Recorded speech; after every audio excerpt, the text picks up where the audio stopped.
সবসময় রাজপথে ছিল, রাজপথে আছে, আগামীতে রাজপথে থাকবে ইনশাল্লাহ।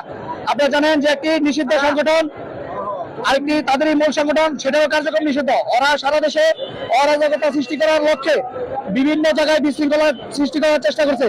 আসলে তাদেরকে কে উস্কানি দিচ্ছে সেটাও আপনারা ভালোভাবে জানেন যে একটি গুপ্ত সংগঠন। আমরা তাৎক্ষণিকভাবে একটা প্রতিবাদ সভা করেছি। আগামীকাল থেকে এই শ্রীপুরের মাটিতে যাতে নিষিদ্ধ সংগঠনের কোন নেতা কর্মী রাজপথে বিশৃঙ্খলা সৃষ্টি না করতে পারে সেই দিকে আমরা পরিষ্কারভাবে বলতে চাই।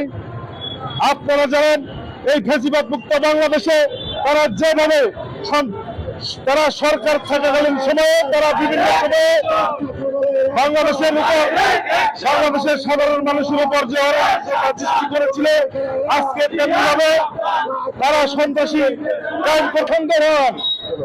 গত কয়েকদিন যাবৎ রাজপথে অরাজকতা সৃষ্টির জন্য পায়তারা করতেছে। আমরা সেই নিষিদ্ধ সংগঠনের বিরুদ্ধে একটি তাৎক্ষণিক পথসভা এবং বিক্ষোভ মিছিল করলাম। আপনারা যারা আছেন আগামীকাল থেকে বিভিন্ন পয়েন্টে আপনারা অবস্থান নেবেন যেন এই রাজপথে এই নিষিদ্ধ সংগঠন কোনো অরাজকতা করতে না